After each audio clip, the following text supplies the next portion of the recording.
Winter 1285. The Carpathian Mountains. The scout's horse was dying. You could see it in the animal's eyes, that glassy look that comes when flesh meets the outer limits of what it can endure.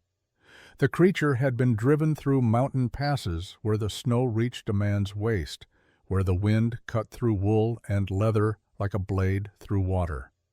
But the scout didn't care about his horse, because what he'd seen on the eastern slopes made the death of one animal utterly insignificant. He'd seen the dust cloud, not the small plume that rises from a merchant caravan, not even the larger haze that follows an army on the march. This was something else entirely, a brown-gray smear across the horizon that seemed to swallow the winter sky. The kind of disturbance that could only mean one thing. They were coming back. The Mongols, the horsemen from the east, the apocalypse that had turned Hungary into a graveyard 44 years ago. They were returning to finish what they'd started. The scout reached the Hungarian court on a February evening. His message was simple, terrifying, impossible to fully comprehend. Nogai Khan and Talabuga Khan. Two armies, converging on Hungary from the north and south. Tens of thousands of men, maybe more. The young King Laszlo IV listened to the report with the kind of fear that only comes when you've grown up hearing stories of monsters. Stories of what happened in 1241, of cities burned to ash, of bodies stacked like cordwood, of a kingdom that lost one in every four of its people in a single year of blood. But here's what the Mongol commanders didn't know as they led their forces through those frozen passes. Here's the secret that would turn their confident invasion into one of the most catastrophic military failures in medieval history. Something had changed in those 44 years, something fundamental, something that would prove that the most devastating defeat can become the blueprint for the most unlikely victory. The question is simple. How did the kingdom that lost everything in 1241 become the kingdom that couldn't be conquered in 1285? The answer begins with one man, a king who wasn't a great warrior, who never won a major battle in his entire life, but who understood something that all the great conquerors of his age had missed. His name was Bela IV. And this is the story of how he weaponized time itself. April 11th, 1241. The banks of the Sajo River. Bela was 35 years old, in the prime of life by medieval standards, tall, well-educated, trained in statecraft by his father Andrew II. Not a warrior king in the mold of Richard the Lionheart or Genghis Khan, but competent, careful, confident in the machinery of his kingdom. That confidence was about to be shattered. The evening had started with celebration. The Hungarian royal army, perhaps 60,000 strong, had driven back a Mongol vanguard at the bridge over the Sajo, beaten them with heavy losses, sent them fleeing back toward the east. In the Hungarian camp, nobles toasted with wine. They'd faced the legendary Mongol horde, the same force that had conquered everything from China to the gates of Vienna. And they'd won. The threat from the east, it seemed, had been greatly exaggerated. One of Bela's knights, a minor nobleman named Desiderius, 31 years old and veteran of a dozen border skirmishes, approached the king's tent that evening. He'd been a scout in his younger years, knew how to read terrain, how to spot the signs of a larger force. "My lord," Desiderius said, his voice careful, "the Mongols withdrew too easily. They left equipment behind, abandoned positions without—" "They fled," Bela interrupted, not unkindly, but with the certainty of a man who'd seen the evidence with his own eyes. "They tested our strength at the bridge, found it wanting. The campaign may be over by sunrise." Desiderius bowed, said nothing more, but the unease in his gut wouldn't settle. He was right to worry. While the Hungarians celebrated, a Mongol commander named Subutai was executing a plan that would become a textbook example of tactical deception for the next 8 centuries. Subutai was 60 years old, had spent his entire adult life in military campaigns, had conquered more territory than any general in human history except perhaps Alexander. He deliberately sacrificed men at the bridge to create a false sense of security. Now, in the pre-dawn darkness of April 12th, he was crossing the Sajo River several miles south with 30,000 men, moving with a speed and silence that seemed physically impossible for such a massive force. When the Mongols struck the Hungarian camp from two directions simultaneously, it wasn't a battle. It was an execution. Fire arrows arced through the darkness. Early forms of gunpowder bombs, primitive but terrifying, exploded among the tents. The sound alone was enough to panic horses and men alike. The Hungarians, trapped in their own fortified camp that had suddenly become a prison, stampeded toward the gates, bodies piled up in the narrow exits, 3 deep, 5 deep. Men suffocating under the weight of their own panicked comrades. Those who made it outside found themselves herded. The Mongols didn't charge in wild fury. They moved with the precision of wolves separating prey from the herd. Hungarian cavalry units that tried to form defensive lines were simply avoided, encircled, isolated. Then the Mongol horse archers went to work. From 300 meters, a Mongol composite bow could punch an arrow through chainmail. The Hungarians wore the finest armor money could buy. Didn't matter. Wave after wave of arrows darkened the sky. Horses screamed. Men fell. The ground turned to mud beneath the weight of blood. Bela watched his army disintegrate, watched his brother Koloman take an arrow through the neck. The wound wasn't immediately fatal. That would have been a mercy. Instead, Koloman died slowly over the next 3 days, drowning in his own blood, while Bela held him. The Archbishop of Kalocsa, Ugrin, died buying time for civilians to escape, threw himself into a Mongol assault with nothing but a mace, killed 3 warriors before they cut him down. 3 bishops died. Most of Hungary's military leadership perished in the slaughter. By sunrise on April 12th, the Hungarian Royal Army had ceased to exist as a fighting force. 60,000 men reduced to scattered bands of refugees fleeing west in terror. And that was just the beginning. For the next 12 months, the Mongols systematically devastated Hungary with a thoroughness that still shocks modern historians. This wasn't conquest for territory. This was punishment, a message written in ash and bone that said, "This is what happens when you resist us." Village after village burned. The Mongols would arrive, kill the men of fighting age, take the women and children as slaves, drive the elderly into the wilderness to starve. Then they'd torch everything that would burn. A Hungarian chronicler named Roger of Apulia survived the invasion, spent months hiding in forests, watching his kingdom die.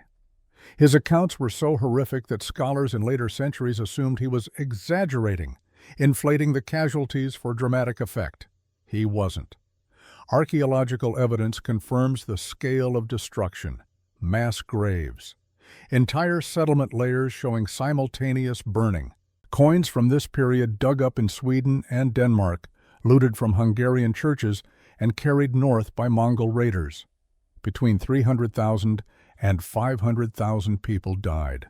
1/4 of Hungary's entire population, gone in a single year. But here's the detail that would change everything. The detail that a traumatized, hunted, utterly defeated King Bela would notice as he fled from city to city, always one step ahead of Mongol cavalry. 10 stone castles survived. Just 10. Scattered across a kingdom the size of modern Hungary. Places like Esztergom, with its thick stone walls and deep wells. Székesfehérvár, built on elevation with proper fortifications. Pannonhalma Abbey, more fortress than monastery. These places had walls 2 to 3 meters thick, proper stone, not wood. They had wells that couldn't be poisoned, grain storage that couldn't be burned, and most importantly, they had time. The Mongols tried to take them, brought up siege equipment. Catapults designed to break through wooden palisades, threw waves of men at the walls. Nothing worked. Stone masonry laughed at weapons designed for wood. Defenders with crossbows could pick off attackers from positions of absolute safety. And the Mongols, always moving, always needing fresh pasture for their hundreds of thousands of horses, couldn't afford months-long sieges. So they bypassed the stone fortresses, burned everything else. Every other defensive position in Hungary, the ones protected by earthwork ramparts and wooden walls and ditches, fell in days, sometimes hours. A German chronicler visiting Hungary in early 1241, just months before the invasion, had noted with alarm that the kingdom had almost no cities protected by strong walls or fortresses. He'd written it down as a curiosity, a strange quirk of Hungarian political culture. That observation would echo in Béla's mind for the rest of his life. Because Hungary's lack of fortifications wasn't an accident. It wasn't poverty, it was policy. Béla's own policy. He'd inherited a kingdom where his father, Andrew II, had granted away so much land and so many privileges to nobles that royal power had fragmented. Béla had spent the first decade of his reign centralizing authority, taking back control. And one of the key ways he'd done that was by maintaining a royal monopoly on castle construction. Only the king could build fortresses. Only the king could grant permission for fortified positions. It kept the nobles weak, kept them dependent, kept Béla in absolute control. It had also made his kingdom indefensible. The irony was so sharp it could cut. Béla had designed Hungary to make himself powerful, and in doing so, he'd made Hungary weak. His own administrative genius had paved the road to catastrophe. In March of 1242, the Mongols finally withdrew, not because Hungary had defeated them, but because the great Khan Ugedei, grandson of Genghis, had died back in Mongolia. A succession crisis required the presence of senior Mongol princes. Batu Khan and Subutai led their forces back east, left behind a kingdom that looked like the surface of the moon. Béla returned to a devastated landscape. Entire regions were depopulated. The administrative centers of his kingdom, those places he'd carefully built up with wooden towers and earth embankments, had been systematically obliterated. Famine stalked the survivors through 1242 and 1243.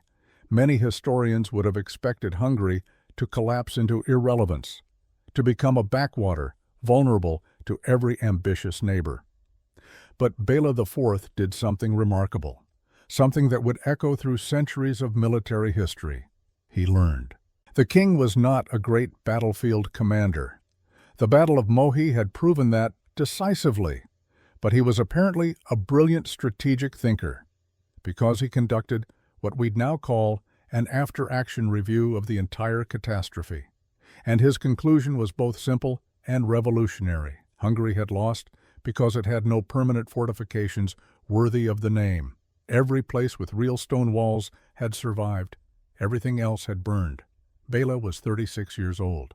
He'd just lost his brother, his best generals, a quarter of his people, and any illusion that he was a military genius. But he'd learned a lesson that would define the rest of his life. Stone walls equal survival. Everything else equals death. And he knew with a certainty that transcended hope or fear that the Mongols would come back. The question was when, and what he would do about it. Béla stood in the ruins of Pest, looking across the Danube at the hills where he would build Buda. The answer was already forming in his mind, an answer that would require him to give up everything he'd spent his reign fighting for, an answer that would save his kingdom by making himself weak. He would build castles, 100 of them, and to do it, he would have to empower the very nobles he'd spent a decade trying to control. You can't rule a graveyard. A weakened throne in a strong kingdom beats absolute power over ruins. The second founding of Hungary was about to begin, and it would take 40 years. Summer 1242, the royal palace at Esztergom. The room smelled of damp stone and old wood. Béla sat alone in what had once been a grain storage chamber. The actual throne room was rubble now. 3 walls standing, the fourth collapsed into a pile of broken masonry that no one had the energy or resources to clear. Most of the palace was in similar condition. But this chamber had thick stone walls and a roof that didn't leak when it rained, which made it, by the standards of post-invasion Hungary, something approaching luxury. On the rough wooden table in front of him were reports, not the kind written by trained scribes on fine parchment with careful calligraphy. These were desperate accounts scratched onto whatever material the survivors could find. Pieces of bark, scraps of leather, fragments of broken pottery. Some were written in blood because ink had become a luxury no one could afford. Bela had been reading them for 3 days straight, barely sleeping, eating only when someone forced food into his hands. His eyes burned. His back ached from hunching over the table. But he couldn't stop, because somewhere in these fragments of testimony, in these desperate messages from the ruins of his kingdom, there had to be a pattern, a lesson, something that would tell him how to prevent this from ever happening again. The candles burned low. He lit new ones, kept reading. Esztergom, stone fortress, withstood Mongol siege. Defenders suffered 0 casualties. Population inside walls survived intact. Székesfehérvár, stone fortress. Mongols attempted assault for 2 weeks, failed to breach walls, abandoned siege when it became clear they were losing more men than they could afford. Pannonhalma Abbey, stone walls built a century earlier by monks who'd apparently had more foresight than any king, survived. Defenders killed 70 Mongol warriors with crossbow fire from the battlements without losing a single man. He kept counting, ticking them off on his fingers. 10 fortifications with proper stone walls, deep wells that couldn't be poisoned, and grain storage that couldn't be burned. 10 places that had held against everything the most feared army in the world could throw at them. 10 islands of survival in an ocean of ash. Now, the other reports, the ones that made his hands shake.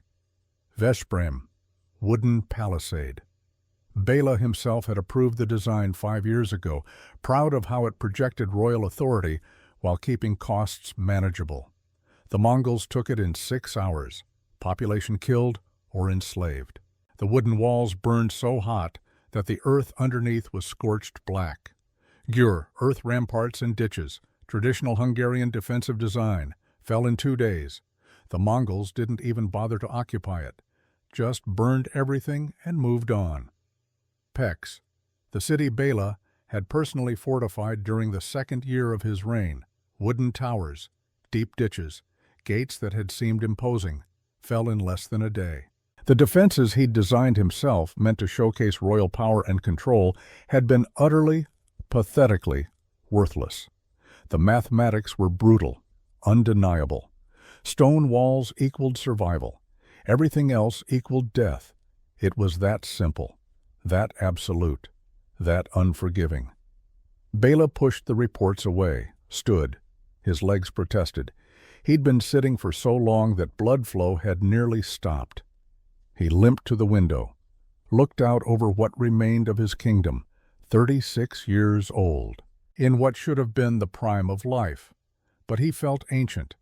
The weight of responsibility for 300,000 corpses will do that to a man. The knowledge that your own policies, your own administrative genius, had paved the road to catastrophe. The question in front of him was deceptively simple to state, impossibly difficult to answer. How do you prevent this from happening again? Because they would come back. Bela knew this with the certainty that others reserve for sunrise or the changing of seasons. The Mongols hadn't withdrawn because Hungary had defeated them. They'd withdrawn because the great Khan Ugadai had died back in Mongolia. A succession crisis, internal politics, the kind of temporary distraction that would eventually resolve itself. And when it did, when the Mongol princes had settled their disputes and crowned a new Khan, they would remember the kingdom that had resisted. That had forced them to spend a year grinding through scattered resistance. That had cost them casualties, even if those casualties were minor compared to their victories. They'd remember, and they'd come back to finish the job, to make an example, to ensure that no other kingdom would dare to resist. So, how do you stop them? The traditional answer, the one any military advisor would give, was to rebuild the army, train better cavalry, recruit more soldiers, forge alliances with neighboring kingdoms, learn from the tactical mistakes of Mohi, and prepare to fight them on the battlefield with superior strategy. Bela had tried that approach. At Mohi, he'd fielded 60,000 men, the finest Hungarian cavalry, nobles who'd trained for war since childhood, equipment that represented the accumulated wealth of generations, and Subutai had destroyed them in a single morning, annihilated them with tactics so sophisticated that the Hungarian commanders had barely understood what was happening until it was too late. Number. Battlefield confrontation wasn't the answer. The Mongols had perfected mobile warfare over centuries of conquest. They'd defeated China, Persia, the Khwarezmian Empire, Russia. Every major army that had faced them on open ground had been systematically destroyed. The answer was in the reports on his table. 10 stone fortresses had survived. Everything else had burned. The conclusion was inescapable. Build more fortresses. Not 10, not 20, 100. Turn Hungary into a landscape so thoroughly studded with stone walls that no invading army could sustain a campaign. Force them to either bypass fortified positions, leaving enemies in their rear who could cut supply lines, or conduct dozens of simultaneous sieges, which no force on earth could maintain. It was elegant. It was achievable with enough time and resources. It was the only strategy that made logical sense, and it required Bela to give up everything he'd spent his entire reign fighting for. Because here's what building 100 stone castles meant in the political and economic reality of 13th century Hungary. It meant land grants, massive ones. You can't build a fortress without workers, and workers need to eat, and food comes from agricultural land. So Bela would have to give land to nobles, vast tracts of territory, permanently. It meant privileges, exemptions from royal taxes, rights to collect tolls on roads and rivers, hereditary positions that would pass from father to son without royal approval, the kind of feudal autonomy that fragments central authority and makes kings weak. It meant empowering the baronial class. The same nobles Bela had spent the previous decade trying to control and centralize. He'd worked tirelessly to build a strong monarchy, had clawed back privileges that his father Andrew II had granted too freely, had maintained a royal monopoly on castle construction specifically to prevent nobles from becoming too independent. Now he would have to reverse that policy completely. Tell the nobles, build castles, arm yourselves, defend your own territories, become powerful. Every castle he authorized would make his kingdom militarily stronger and his throne politically weaker. This was the choice. Remain an absolute monarch of a vulnerable kingdom that would be destroyed the next time the Mongols came, or become a weakened king of a strong kingdom that might actually survive. Bela thought about his brother Koloman, remembered holding him as he died from the arrow wound, the wet, choking sounds as blood filled his lungs, the way his eyes had gone distant and glassy, the way his hand had gripped Bela's arm with desperate strength before going limp. He thought about Archbishop Ugrin, a man of God who died with a mace in his hand, buying time for peasants to escape. About the 3 bishops who'd fallen at Mohi, about his generals, his advisors, his friends, dead, all dead. He thought about the reports on his table, 300,000 to 500,000 dead, 1 in every 4 Hungarians, entire bloodlines extinguished, villages that would never be rebuilt because everyone who'd lived there was gone. The choice wasn't really a choice at all. A king who rules a graveyard is no king.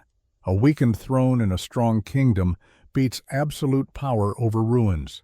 In August of 1242, Bela issued the first of what would become dozens of royal decrees.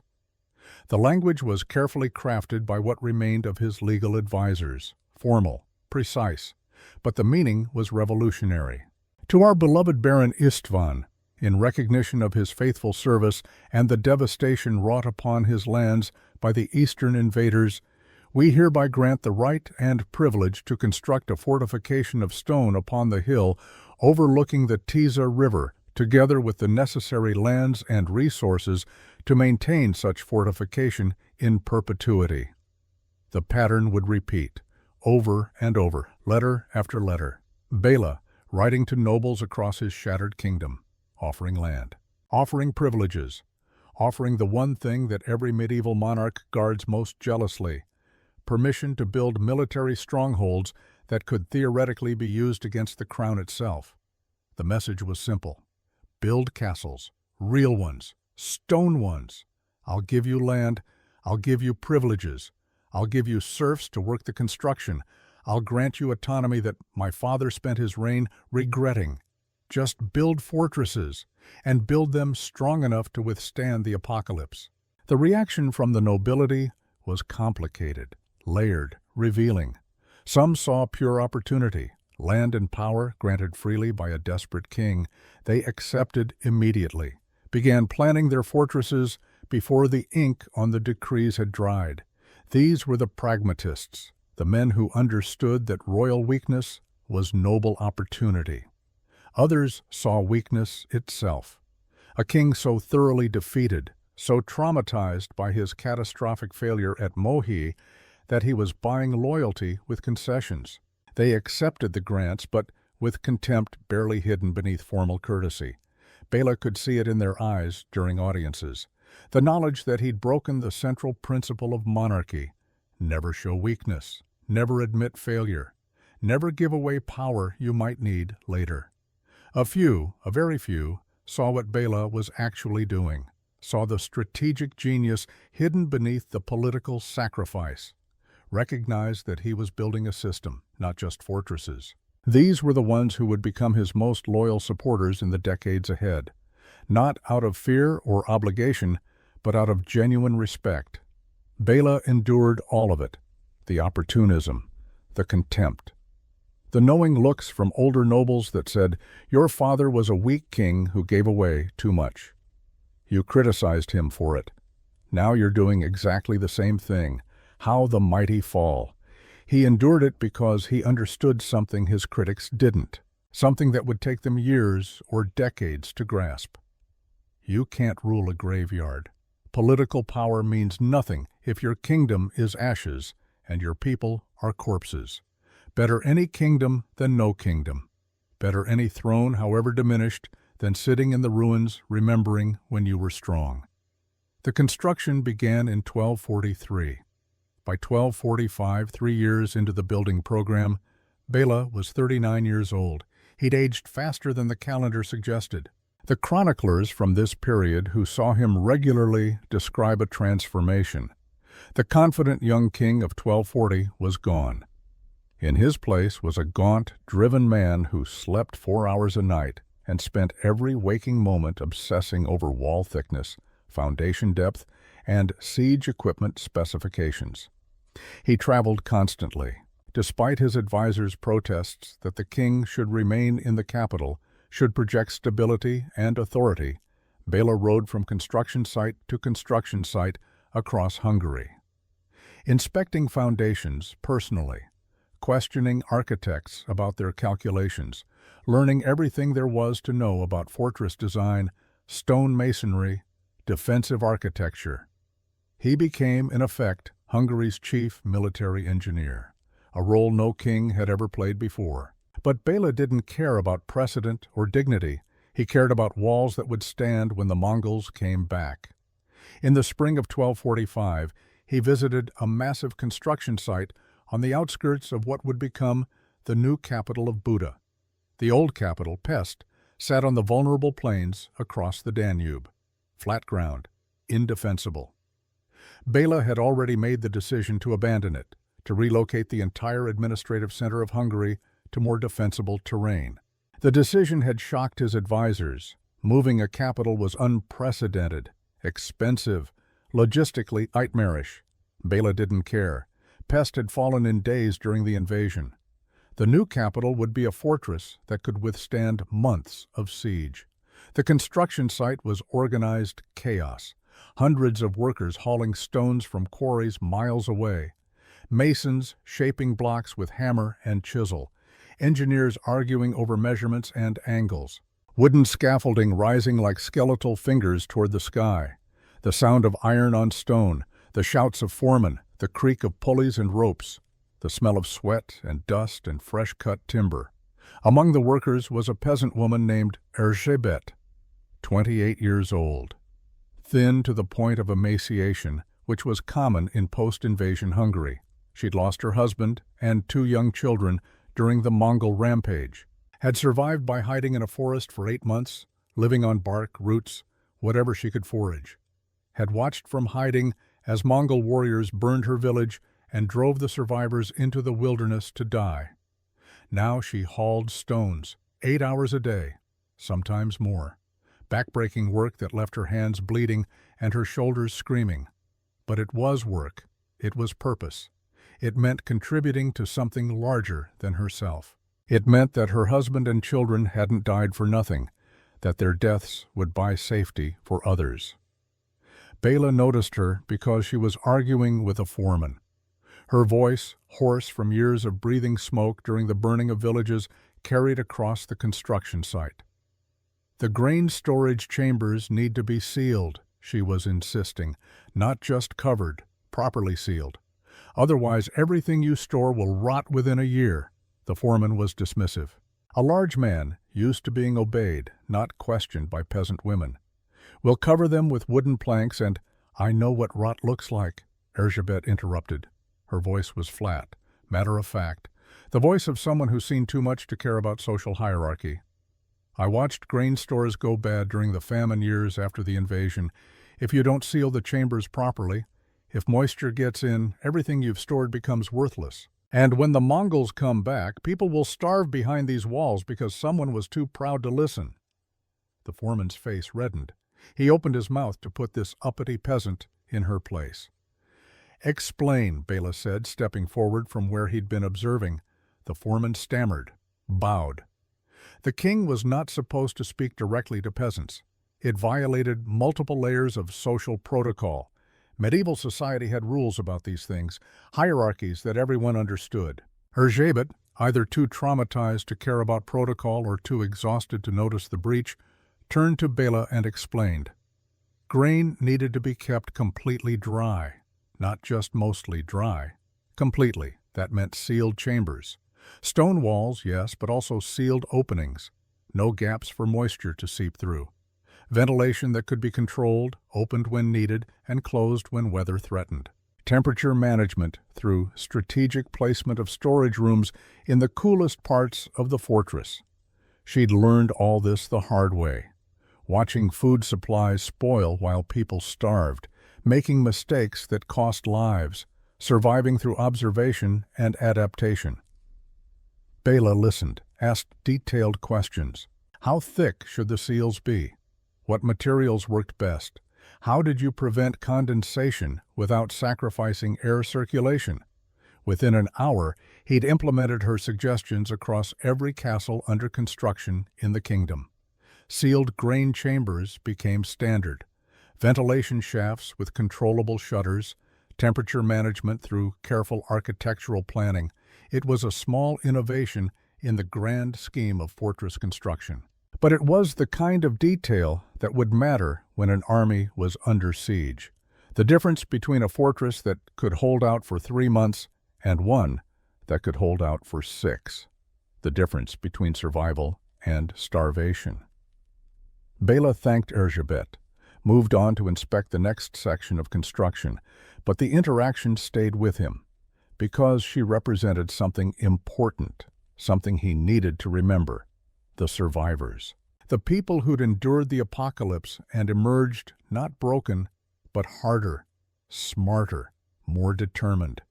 These were the people he was building for, not the nobles who sneered at his political weakness, not the chroniclers who would judge his reign, the survivors who understood what was at stake.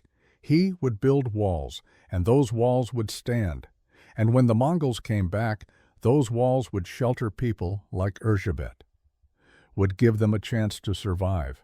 That was worth any political cost, any sacrifice of royal authority. By 1247, the numbers were accumulating in ways that seemed almost miraculous given the devastation of 5 years earlier.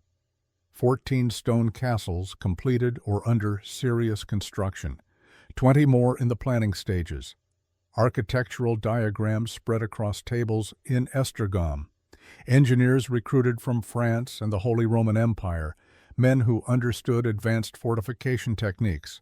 But Bela had identified another problem, a problem that couldn't be solved with stone walls alone, no matter how thick or well-designed. The Battle of Mohi had proven decisively that Hungarian light cavalry couldn't stand against Mongol light cavalry in open combat. The Mongols had invented horse archer tactics, had refined them over centuries on the Central Asian steppes, through endless tribal warfare, and then through conquest on a scale Europe had never imagined. Trying to beat them at their own game, trying to outmaneuver or outshoot warriors who'd been perfecting these techniques for generations, was suicide. The Hungarian units that had performed well at Mohi, the few bright spots in an otherwise catastrophic defeat, were the heavily armored knights. Western-style cavalry, men encased in 30 kilograms of steel, charging with lances, mounted on massive destrier horses bred specifically for carrying tremendous weight at high speed. The Mongols could shoot arrows all day at that much armor and achieve nothing more than superficial dents.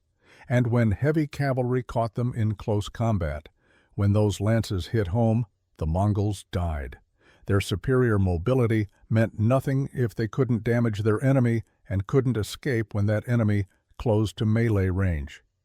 The problem was that Hungary had very few Western-style knights. The kingdom's military tradition was built around light cavalry, fast-moving horse archers in the nomadic style. It made historical sense. The Magyars, the people who'd founded Hungary in the 9th century, had themselves been steppe nomads, had conquered the Carpathian Basin using exactly the kind of mobile horse archer tactics the Mongols now employed. But tradition, Bela had learned the hard way, was just another word for repeating past mistakes, for doing things the old way because that's how they'd always been done, even when the old way led to disaster.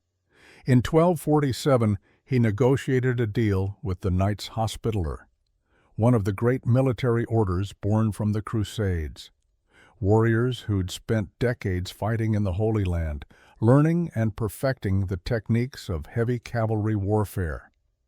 Bela gave them land along the southeastern frontier, the region of Severin, thousands of acres of good agricultural territory, prime real estate by any measure. In exchange, they would do 3 things. First, recruit and train heavy cavalry units, build up a force of armored knights in the Western style. Second, defend the frontier against raiders and small incursions. Third, and most importantly, teach Hungarian nobles how to fight in Western fashion, transfer the technology and techniques of heavy cavalry warfare to a military culture that had never emphasized them. It was military technology transfer on a grand scale, an admission that Hungary's traditional way of war was inadequate. And it was humiliating. Bela, a king whose ancestors had conquered the Carpathian Basin through the superiority of Magyar cavalry tactics, was admitting that his military tradition was inferior, that Hungary needed to learn from foreigners, needed to adopt foreign methods, needed to fundamentally change its martial culture. The pride that admission must have cost him is difficult to overstate. Medieval kings did not admit weakness, did not confess that their military culture needed fundamental reform. That kind of humility could get you overthrown, could inspire rebellions from nobles who saw weakness as invitation. But Bela did it anyway, because he'd learned the most important lesson of Mohi, the lesson written in his brother's blood and the ashes of his kingdom. Ego kills, pride destroys kingdoms. The only thing that matters is what works, and heavy cavalry worked against the Mongols. Desiderius, now 45 years old and one of Bela's senior military advisors, oversaw the training program. He'd survived Mohi by pure chance, had been knocked unconscious early in the battle, left for dead under a pile of corpses, had woken hours later to find himself in hell, the field littered with bodies, the Hungarian army destroyed, the kingdom burning. He knew what Mongol arrows could do to light cavalry, had seen it firsthand, was one of the few Hungarian nobles who understood viscerally in his bones why this change was necessary, why tradition had to be sacrificed on the altar of survival. In the autumn of 1247, Bela visited a training ground near Székesfehérvár, watched Desiderius demonstrate lance techniques to a group of young nobles, men in their 20s who'd been children during the invasion but were old enough now to understand what had happened to their kingdom.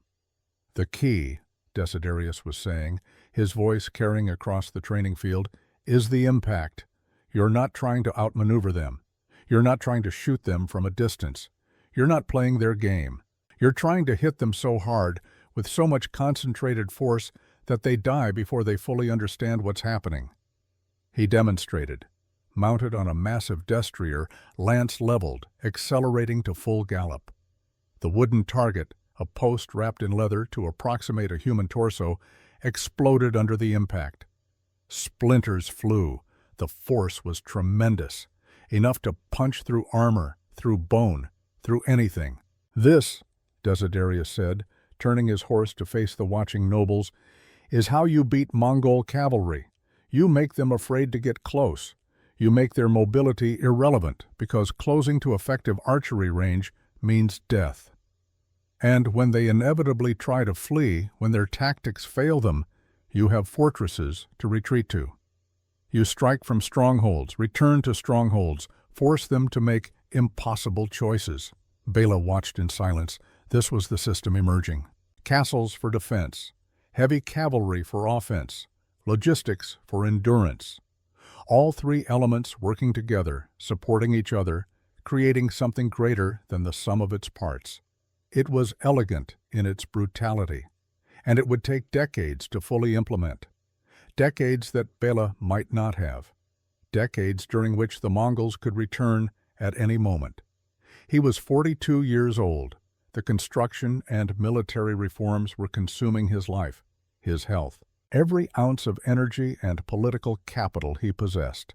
This was his reign now. This was his legacy, not conquest or territorial expansion or dynastic glory, just survival, just building walls and changing tactics and praying it would be enough, and knowing he might never see whether it worked. The centerpiece of Bela's transformation, the symbol that would define his reign for centuries, was Buda. In 1248, he made the decision that would define Hungary's geography for the next 800 years. He relocated the entire capital from Pest to Castle Hill on the opposite bank of the Danube. This wasn't just moving the royal residence. This wasn't just building a new palace. This was relocating an entire city, the commercial center, the administrative apparatus, the churches and markets and workshops that made a capital function. Thousands of people, moving them from vulnerable flatland to a fortified hilltop that could be defended. Bela was 43 years old. He supervised the relocation personally, spent months living on Castle Hill, working directly with architects and engineers, getting his hands dirty in a way kings weren't supposed to, examining foundation trenches, inspecting water sources, making decisions about wall placement that would determine whether the fortress could withstand siege. The technical challenges were enormous. Castle Hill was elevated, which provided crucial defensive advantage. Height meant attackers would exhaust themselves climbing, meant defenders could rain projectiles down with gravity multiplying their force. But elevation also made water supply extraordinarily difficult. You couldn't dig a well easily on a hilltop, and moving building materials up steep slopes was exhausting, expensive, time-consuming. Bela solved these problems through obsessive attention to detail. Deep wells were dug directly into the limestone bedrock. Engineers worked for months, drilling through solid stone until they hit water sources deep enough to be reliable and too deep to be easily poisoned. Water was guaranteed. No siege could thirst out the defenders. Grain storage chambers were built directly into the hillside itself. Not surface structures that could be damaged by catapult fire, but chambers carved into living rock, using Erzsébet's sealing techniques, refined and perfected, capable of keeping grain fresh for years, capable of feeding 5,000 people for 6 months without resupply. The walls were massive, 3 meters thick in critical sections, built in concentric layers, one ring inside another, so that taking the outer wall meant nothing. Attackers would still face inner defenses, would have gained nothing but a killing ground where defenders from the inner walls could slaughter them. The Danube itself became part of the defensive system, a natural moat hundreds of meters wide that couldn't be drained or bypassed. Any army wanting to attack Buda would have to cross that river under fire from elevated positions. Their boats would be sitting targets for crossbowmen and catapults. It would be a massacre. In 1250, Béla moved the royal palace into the fortress, not beside it, not overlooking it from a safe distance, inside it, behind the same walls that protected everyone else. The symbolism was deliberate and impossible to miss. A king who hides in castles is a king who survives. A king who leads from the front against the Mongols ends up watching his brother die in his arms. Some of the older nobles muttered about cowardice, about proper kingly behavior, about how real warriors led from the front faced their enemies directly, didn't hide behind stone. Béla ignored them. He'd learned at Mohi what happened to kings who led from the front against enemies who fought with techniques you couldn't counter. You lost. Your army was destroyed. Your kingdom burned. Your people died. No. Leadership meant survival, and survival meant walls. Anyone who couldn't understand that simple equation wasn't worth listening to. By 1252, the first decade of Béla's construction program was complete. 44 stone castles dotted the Hungarian landscape. 44 fortresses, each positioned roughly a day's march from the next, creating an interlocking network of mutually supporting strongholds, each with thick walls, deep wells, sealed grain storage. Garrisons trained in defensive warfare and equipped with crossbows, spears, everything needed to hold against siege. The cost had been staggering, beyond staggering. Béla had granted away so much land that the royal domain had shrunk to perhaps a third of its former size. He'd given nobles privileges that made them semi-independent, tax exemptions that reduced royal revenue, rights to collect tolls on roads and rivers, the authority to raise their own military forces without royal permission. The political scientists and historians who study this period often call it a failure, a regression to feudal fragmentation, the weakening of central authority. They point to it as evidence that Béla was a weak king who gave away too much, who undermined the very foundations of monarchical power. They're completely missing the point. Béla had made a conscious choice. He'd traded absolute monarchy for survival, had chosen to be a poor king of a rich, defensible kingdom rather than a powerful king of vulnerable territory, had understood that political power means nothing if your kingdom is conquered and your people are enslaved. And the kingdom was getting demonstrably stronger. Year by year, castle by castle, the network was growing. Hungary was becoming something unprecedented in medieval Europe, a landscape so thoroughly fortified that conventional invasion became nearly impossible. A porcupine of stone that would wound any hand that tried to grasp it. Desiderius, now in his 50s, and feeling every year of it, understood what Béla was building better than most. During a private meeting in 1254, after inspecting several newly completed fortresses in the southern territories, he voiced what had become clear to both of them. "You're not trying to defeat them in open battle," Desiderius said. They were alone in Béla's chamber in Buda, speaking freely. "You're making conquest so expensive that even victory becomes defeat. Bela nodded slowly. That was exactly it. That was the entire strategy distilled to its essence. The Mongols can win 100 battles, Bela said quietly. They can take a dozen cities. They can defeat our army in the field. And they'll still lose, because they can't take 100 castles, can't maintain supply lines through territory studded with fortified positions, can't feed their hundreds of thousands of horses when every scrap of grain is locked behind stone walls. Time works against them. Distance works against them. Every day they spend here bleeds them, makes them weaker, until they either give up or die. He paused, looked out the window at the walls of Buda, his masterpiece, his obsession made stone. I'm not building a defense, Bela continued. I'm building a tomb. When they come back, and they will come back, they'll find a kingdom that eats invaders alive, slowly, methodically, until there's nothing left but bones. The 1260s were Bela's final decade. He aged visibly, dramatically. The portraits and descriptions from this period show a transformation that went beyond normal aging. The gaunt man of 1250 became skeletal, white-haired, lines carved so deep into his face by stress and sleepless nights that he looked 20 years older than his actual age. By 1265, nearly 100 castles had been built. The military transformation was essentially complete. Hungarian cavalry was now predominantly heavy shock troops, trained in Western techniques, equipped with lance and sword and the kind of armor that could stop arrows. The nobles who'd once mocked Bela's concessions, who'd sneered at his political weakness, now understood the genius of the system. They understood because they'd invested everything in it, had bankrupted themselves building fortresses, had spent their wealth on armor and horses and training, had committed their futures, their children's futures, to this strategy. They were all in now. Not out of fear of the king, Bela barely had enough power left to inspire fear, but out of genuine belief in what they were building together. In 1269, Bela was 63 years old. His health was failing in obvious ways. Chronic pain, difficulty breathing, the kind of slow deterioration that signals approaching death. But his mind remained sharp, still tactical, still focused on the threat he knew was coming.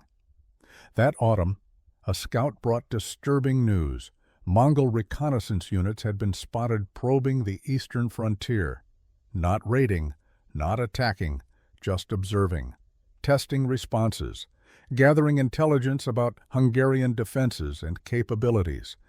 Desiderius, now 59 years old himself, and also feeling mortality approaching, brought the report to Bela personally. "They're coming back," Desiderius said. It wasn't a question. After nearly 3 decades of working together, of building this system together, they understood each other completely. "Yes," Bela replied. His voice was quiet, almost resigned. But there was something else there too, something that might have been satisfaction or vindication. "Let them come, we're ready." Desiderius was silent for a moment. Then asked the question that had haunted both of them for decades. "Will we win?" Bela was quiet for a long time, looking out over Buda. The fortress he'd spent 2 decades perfecting, the city that had risen from ash and trauma through sheer force of will, the symbol of everything he'd sacrificed and built. "I don't know," he finally admitted. "I'll probably never know. The odds are good I'll die before they return, but I've done everything I can, built the walls, changed the army, created a system that can function without me. That's the entire point. I'm building something that outlasts me, a kingdom that doesn't need me to be strong." He turned to face Desiderius directly, met his old friend's eyes. "That's the only kind of strength that actually matters, not personal power, not royal authority, not the ability to command, but the ability to build systems that survive your death, to create something bigger than yourself. That's what separates great kings from failed ones. And I won't know, probably can't know in my lifetime, which category I fall into." The honesty was stark, unusual for a king, but Bela had lost the ability to care about appearances somewhere around the time he watched his kingdom burn. Bela IV died on May 3, 1270. He was 64 years old, had reigned for 35 years. 35 years spent rebuilding a shattered kingdom into something unprecedented in European history. His last act, according to chroniclers who were present, was to inspect the walls of Buda one final time. He walked the battlements slowly, supported by attendants because his legs could barely carry him, ran his hand along stone that had cost him his power, his wealth, his health, his very life. The walls were cool under his palm, solid, real, enduring. His final words, recorded by multiple sources and therefore probably at least somewhat accurate, were simple and direct. I spent 28 years building walls. They will spend 28 days dying against them. He was buried in Székesfehérvár, one of the 10 fortresses that had survived 1241, one of the 10 that had taught him the lesson that defined his entire reign and saved his kingdom. Stone walls equal survival. Everything else is commentary. 15 years later, the Mongols would return to Hungary, and they would learn that some men build legacies strong enough to defend kingdoms from beyond the grave. The walls would remember, even if their builder was dust. Winter, 1285. 15 years after Bela's death. The snow in the Carpathian passes that year fell with a brutality that seemed almost personal. 3 feet deep in places, drifts that reached a horse's shoulder, the kind of cold that turns breath to ice in your lungs and makes steel brittle enough to shatter. Through these frozen mountains, 2 Mongol armies were making their way toward Hungary. From the north, Talabuga Khan led what contemporary sources estimated at 60,000 men, maybe more. The chronicles vary, but even the conservative estimates put his force at larger than anything the Mongols had fielded in Europe since 1241. From the south through Transylvania came Nogai Khan with perhaps 30,000 warriors, smaller but still massive by medieval standards. Together, they commanded the largest Mongol invasion force to enter Europe in a generation. And they were confident. Intelligence reports from the eastern frontier painted a picture of a Hungary in chaos. King Laszlo IV, just 28 years old, was in constant conflict with his barons. There had been a Cuman rebellion, political instability, weakness. To Nogai and Talabuga, Hungary in 1285 looked even more vulnerable than Hungary in 1241. They had no idea what they were riding into, because here's what the Mongol intelligence network had failed to grasp. Here's the critical piece of information that hadn't made it back through their scouts and spies. Bela IV had been dead for 15 years, but his system was very much alive. Talabuga's army entered the Carpathians in late December. The plan was simple. Swift winter campaign. The Mongols had done this before. Hit the enemy when they were cold, dispersed, unprepared. Take advantage of frozen rivers that became highways for cavalry. Strike hard, extract tribute, return home with glory and gold. Standard Mongol operating procedure. It had worked everywhere from China to Poland. But from the very first days of the campaign, nothing went according to plan. The winter of 1285 to 1286 was exceptionally harsh. Not just cold, brutal, the kind of weather that killed horses in their tracks. And the Mongol war machine ran on horses. Each warrior needed 4 to 5 animals, remounts for when one grew tired, pack animals for supplies. The mathematics were unforgiving. 60,000 men meant something close to 250,000 horses, and horses need to eat. In the Carpathian passes, there was nothing to eat. The mountains were buried under snow, no grass, no forage. The Mongols had brought some grain, but not enough. Never enough. Their entire logistical system was built on the assumption that armies could live off the land. By the time Talabuga's force emerged from the mountains onto the Hungarian plains, thousands of horses had already died. Just collapsed from exhaustion and starvation in the snow, and thousands of men had died with them. Frostbite, exposure, starvation. The Mongols hadn't fought a single enemy soldier, and they'd already taken casualties that would have broken a lesser force. But Talabuga pressed on, because ahead lay Hungary, rich Hungary, with its farms and cities and wealth waiting to be plundered. The suffering in the mountains would be worth it once they reached the prize. In early February 1286, Talabuga's army approached Pest and found nothing. The city was abandoned, empty. Every building, every warehouse, every home. The population had simply vanished. Talabuga rode through empty streets with a growing sense of unease. This wasn't how it was supposed to work. Cities were supposed to have people to kill or enslave, goods to plunder, food to requisition. Pest had none of those things. It was a ghost town. His men searched, found some supplies that had been left behind, too heavy to move perhaps. But the granaries were empty. The livestock were gone. Even the dogs had disappeared. In frustration, Talabuga ordered the city burned. His warriors torched the buildings, watched them collapse into ash. But what good is burning an abandoned city? You can't eat revenge. You can't feed your horses on spite. And then Talabuga looked across the Danube, saw Buda, the fortress city on Castle Hill, walls that seemed to rise directly from the bedrock, stone fortifications that caught the winter light and gleamed like a threat. That's where the population had gone, behind those walls. Talabuga had brought siege equipment, catapults designed for breaking through wooden palisades, battering rams, ladders, everything an army needed to take a medieval city. He ordered the assault. The first attack on Buda began on February 8, 1286. Mongol engineers positioned their catapults, heavy machines that could hurl stones weighing 100 kilograms.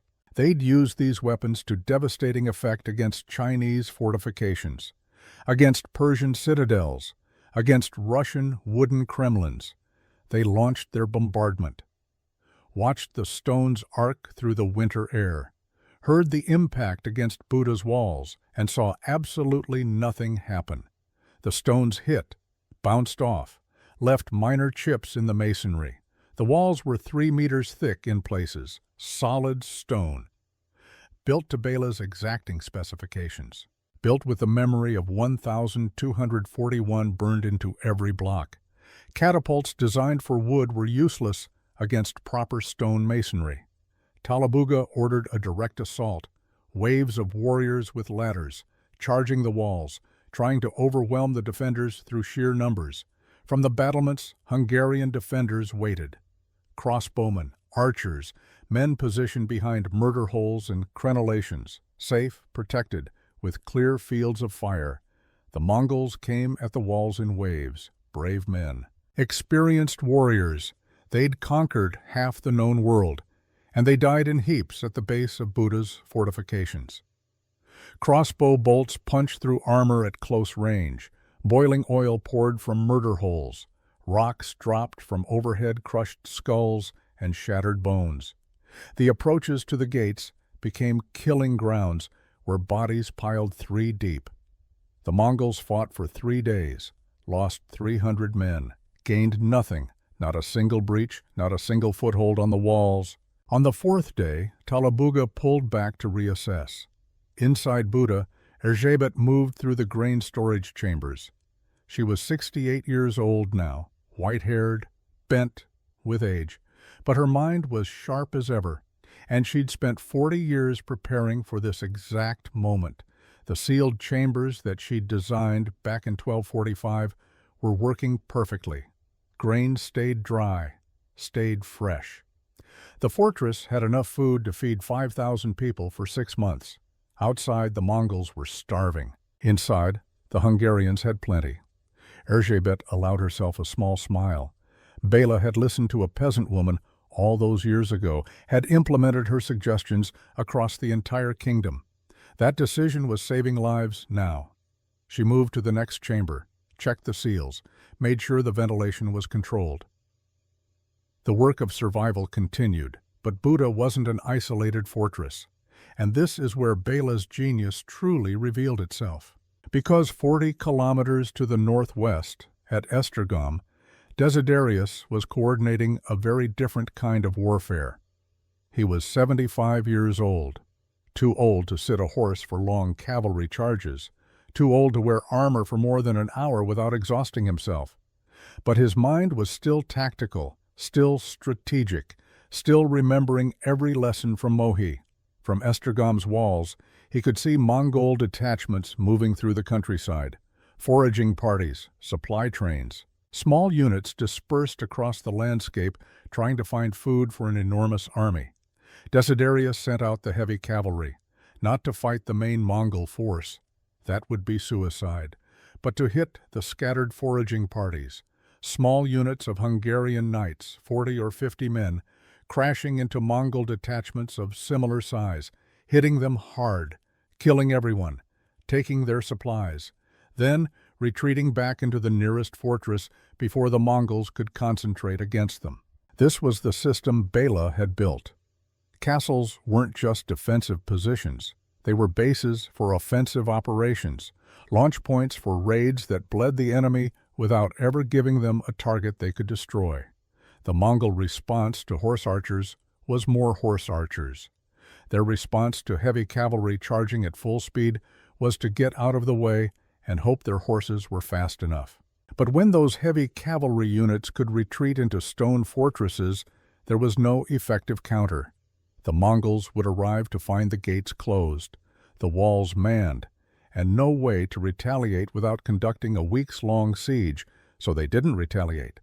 They just took the losses, and kept trying to find food, which was becoming a serious problem, because Bela's strategy wasn't just about castles and cavalry, it was about logistics, about understanding that medieval armies lived off the land, and that if you could deny them the land, you could defeat them without ever fighting a major battle. The Hungarians were implementing scorched earth tactics, but with a crucial difference. They weren't destroying their own resources, they were hiding them. Every bit of grain in the regions the Mongols would pass through had been moved behind castle walls. Every head of livestock had been driven into forests and mountains, or slaughtered and preserved inside fortresses. Every scrap of food that could sustain an army had been removed from the landscape. The Mongols, accustomed to conquering and then feeding themselves from the conquered territory, suddenly found a landscape with nothing to sustain them. In the south, Nogai was experiencing the same nightmare. Transylvania, heavily forested and studded with fortified towns, was proving impossible to conquer. He could burn villages. He could kill peasants who didn't flee fast enough. But every time his army approached a real fortification, the story was the same. Stone walls, well-supplied defenders, and a siege that would take months if it succeeded at all. Nogai did manage to destroy one fortress, a Saxon stronghold called Bonsida, but it took 3 weeks, cost hundreds of casualties, and gained him nothing except a pile of rubble. Meanwhile, local forces were bleeding his army. Sekeli's light cavalry forces allied with Hungary knew every forest path and mountain pass. They ambushed Mongol supply trains, killed stragglers, disappeared into the wilderness before the Mongols could respond. Every day Nogai's army grew weaker, hungrier, more demoralized. By late February, Talabuga's situation was becoming desperate. His army was starving. The horses were dying in enormous numbers, not from combat, from lack of forage. In the depth of winter, with no grass to graze and no grain to feed them, the Mongol cavalry was transforming into Mongol infantry. And infantry couldn't fight the kind of mobile campaign the Mongols specialized in. Chronicles from the campaign tell a story of increasing desperation.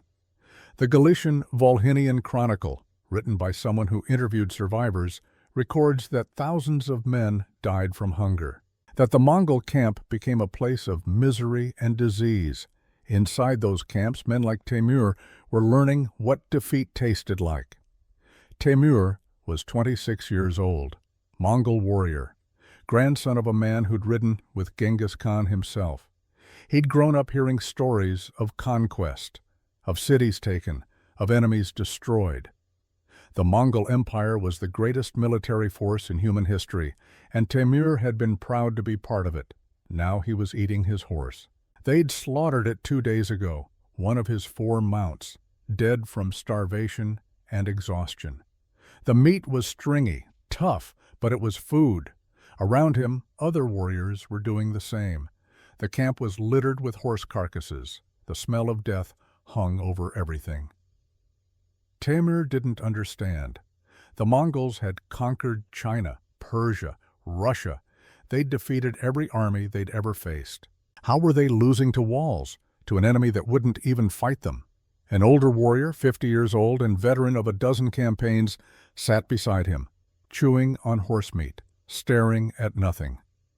"We're dying," the veteran said quietly. "Not from swords, from hunger, from cold, from walls we can't break." "We're Mongols," Temür protested. "We don't lose." The veteran laughed. It was a bitter sound. "Tell that to your empty stomach. Tell that to the horses rotting around us. Tell that to the men who died in the mountains before they ever saw an enemy." Temür had no answer, because the veteran was right. They were losing, not through defeat in battle, through something worse, through the slow grinding arithmetic of logistics and time. The starvation grew worse. Men began to die, not from violence, but from simple lack of food. The chronicles hint at horrors. Cannibalism. Warriors so desperate they ate the flesh of their fallen comrades. It's unclear how widespread this was. The sources are fragmentary, written by people who heard stories third-hand. But the very fact that such accounts exist tells you how desperate the situation became. Talabuga tried everything, sent larger foraging parties. They were ambushed by Hungarian heavy cavalry and slaughtered. Attempted to break through to other regions, found more fortresses, more stone walls, more defenders who could wait them out. The Mongol advantage had always been mobility and speed. But mobility requires horses, speed requires food. Take those away and you're left with an army that's dying in place.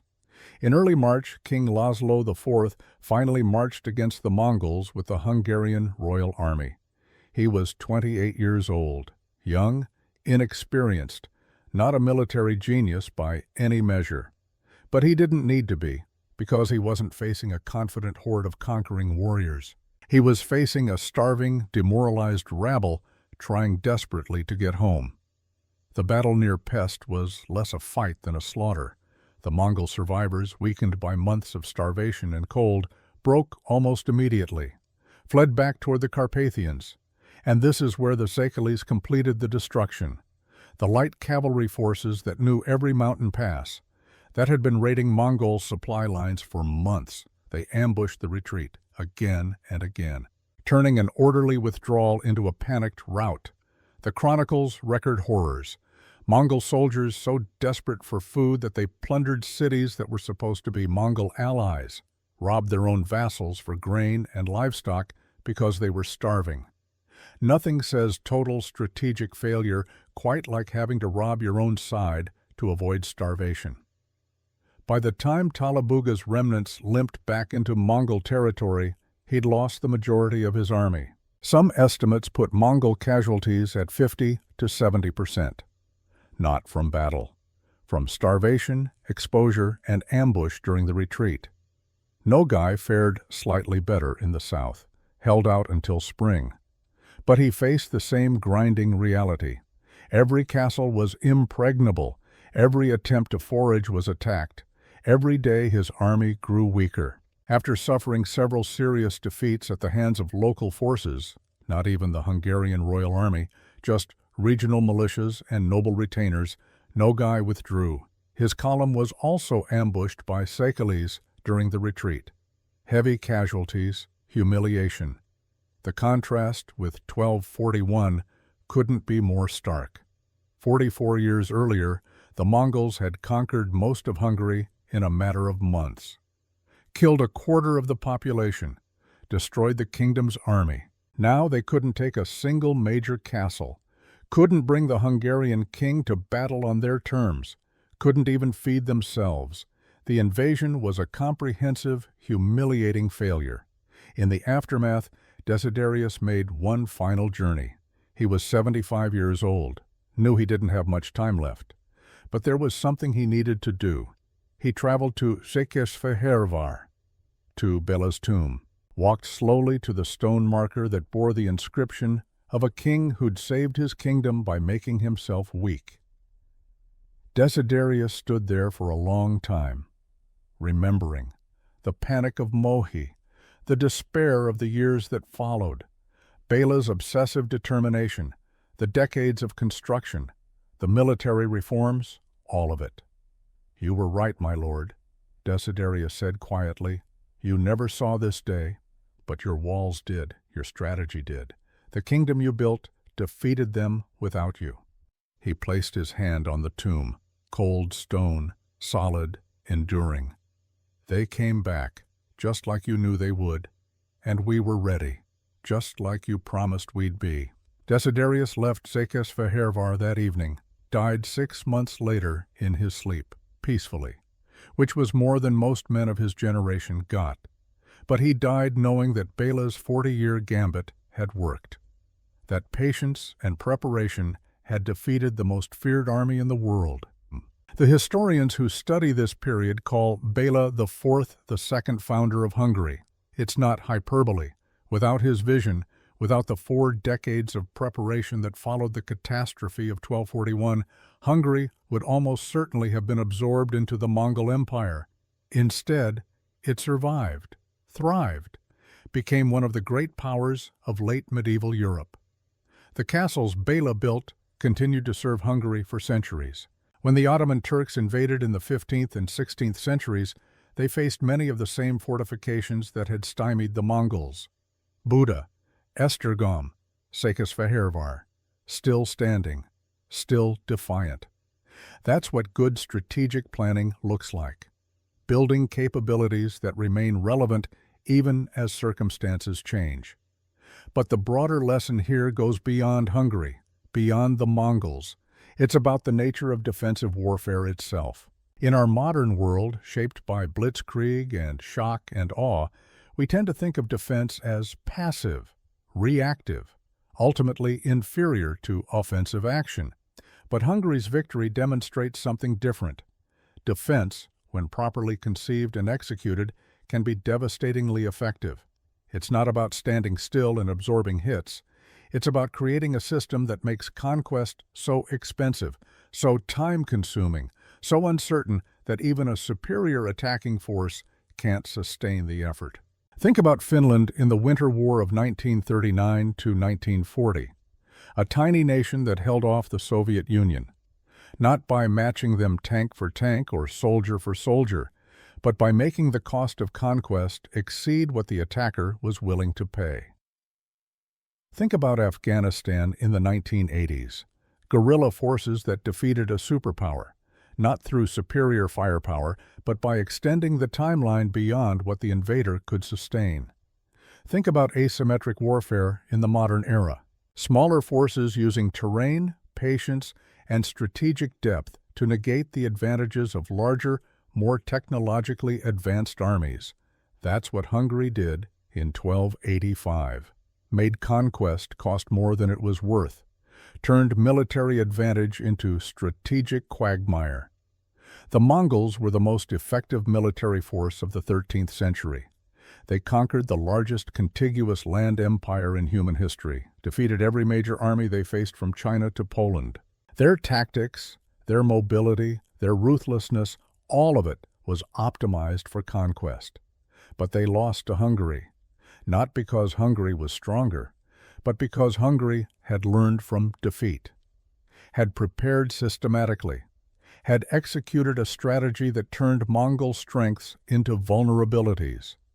The lesson is universal. The best weapon isn't always the biggest or the flashiest. Sometimes it's patience, preparation, and the absolute refusal to give up. Béla IV understood this. Spent 28 years building walls, reforming his military, creating a system that would outlast him. In 1241, the Mongols had taught Hungary how to die. By 1285, Hungary had taught the Mongols that some nations refuse to stay dead. The Mongol invasion of 1285 marked a turning point. After this disaster, there would be no more major invasions of Hungary, only minor border raids that accomplished nothing. The westward expansion of the Mongol Empire, which had seemed unstoppable in the 1240s, had hit a wall it couldn't break through. Literally. Bela never saw his victory, died 15 years before the Mongols returned. But his legacy defended his kingdom when he no longer could. That's the power of strategic vision, of sacrificing short-term power for long-term survival, of building systems that endure beyond any individual. 740 years later, we're still talking about it, still learning from it, still marveling at how a defeated king became the savior of his nation by doing the one thing that seemed impossible. He admitted weakness, changed everything, and built something that lasted. That's not just military history, that's wisdom, the kind that echoes across centuries, the kind that matters.